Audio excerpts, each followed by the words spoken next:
जय मां शमशान काली।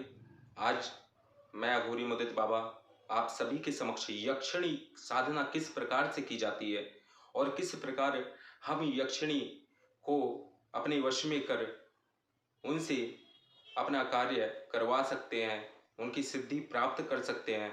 क्या क्या नियम होते हैं और क्या क्या सावधानियां होती हैं, इस विषय में मैं आज आप सभी को विस्तार पूर्वक बता रहा हूं।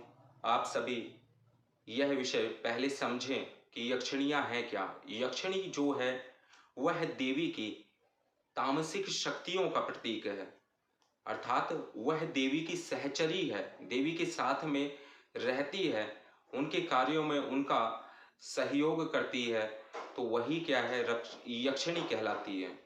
अब यक्षिणियों का स्वभाव पूर्णतः तामसिक है, जिसके कारण वह अति उग्र स्वभाव की होती हैं।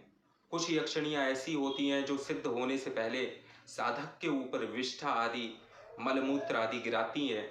ऐसी भी यक्षिणियां होती हैं और अच्छी भी यक्षिणियां होती हैं, लेकिन किसी भी यक्षिणी साधना में क्या विशेषताएं हैं, क्या सावधानियां हैं, वह मैं आज आप सभी को बता रहा हूँ।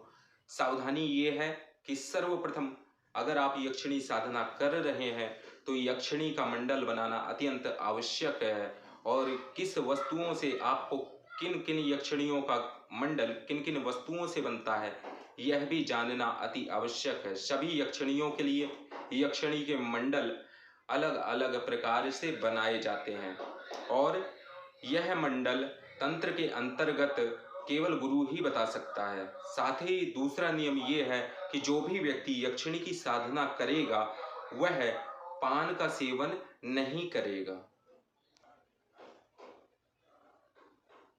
किसी भी प्रकार से आपको पान का सेवन नहीं करना है। गुटखा तंबाकू का सेवन यक्षिणी साधना में पूर्ण रूप से वर्जित होता है, और साथ ही साथ ऐसी वस्तुओं का सेवन नहीं करना है जिससे आपके मुख से दुर्गंध आए या अति ज़्यादा सुगंध आए।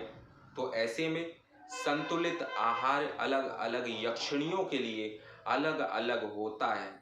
बहुत से लोगों ने यहाँ पर कई प्रकार की यक्षिणियों की साधना दी हुई है, लेकिन पूर्ण रूप से उसका क्या विधि विधान है, क्या क्रम है, क्या मंडल है, यह सब जानकारी से वह अनभिज्ञ है, और इसी कारण यक्षिणियाँ साधक को सिद्ध नहीं हो पाती है। क्योंकि सर्वप्रथम हर एक यक्षिणी के नियम को जब तक गुरु आपको नहीं बताएगा और आप उन नियमों का पालन करके उन नियमों को अनुसरण उन नियमों का नहीं करते हैं, तो आपके लिए किसी भी प्रकार की यक्षिणी को साधना एक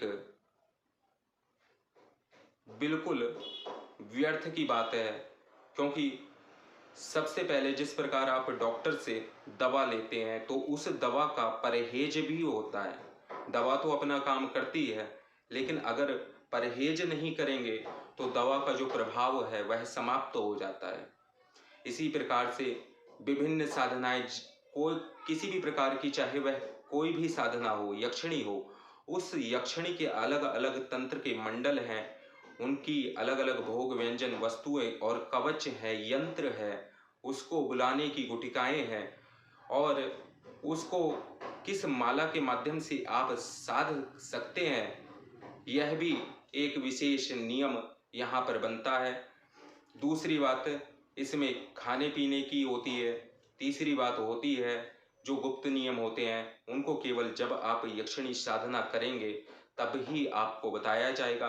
आज हमने सविस्तार आपको यक्षिणी साधना के विषय में बता दिया है, और यह यक्षिणी साधना करने से पहले भगवान शिव और यक्षराज कुबेर की साधना करना अत्यंत अनिवार्य है।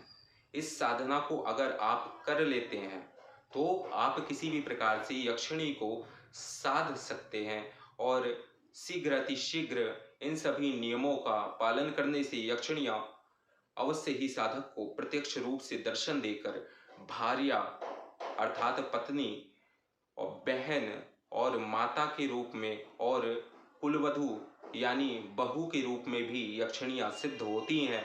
यह विशेष प्रकार के नियम है, लेकिन इसको आपको किस प्रकार से कौन सा रूप किसी यक्षिणी को देना है, यह गुरु परंपरा के अंतर्गत ही बताया जाएगा। आज के लिए बस इतना ही। यक्षिणियों के विषय में आगे हम अन्य यक्षिणी की साधनाओं के विषय में भी आपको बताएंगे।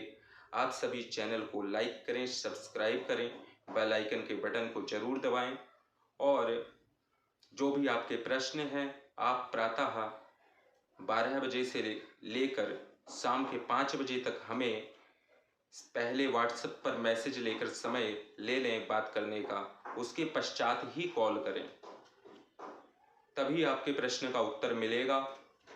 अन्यथा सीधे डायरेक्ट कॉल ना करें, आपका कॉल बिल्कुल भी नहीं उठाया जाएगा। पहले मैसेज लेकर अपॉइंटमेंट लें, उसके बाद ही हमें कॉल पर बात कर सकते हैं। जय मां शमशान काली।